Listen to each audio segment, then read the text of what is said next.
আমার বাবা যখন জেলখানায় আমাকে গিয়ে হুইল চেয়ারে বসা দেখেছেন, আমার বাবা যখন আমাকে হুইল চেয়ারে বসা দেখেছেন, ওখানেই বাবা চেয়ারে বসে পড়েছেন। বলছে আমার 35 বছরের সন্তান, তাকে হুইল চেয়ারে বসায় রাখা হয়েছে, আমি বৃদ্ধ বাবা দাঁড়িয়ে থাকি কি করে। এখানে বলে যখন চেয়ারে বসে গেছেন, আমি চেহারার দিকে তাকিয়ে দেখেছি আমার বাবা কতটা অসুস্থ হয়ে পড়েছেন।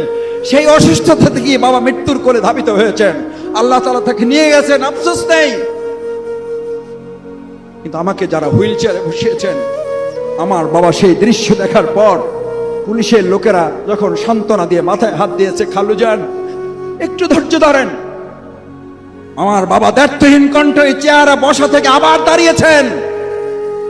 পুলিশের লোকেরা ভালো করে কান খুলে শোনো, আমার 4 ছেলেকে আল্লাহর দ্বীনের জন্য, ইসলামের জন্য বহু আগে তাদেরকে আমি আল্লাহর দ্বীনের মুজাহিদ হিসেবে দিয়ে দিয়েছি। আর আল্লাহর সম্পদ আল্লাহ যেভাবে তাদের কাজে লাগায়, আমি সিরাজউদ্দিন তাতে খুশি আছি। আমাদেরকে কোনোভাবে থামিয়ে দেওয়া যাবে না।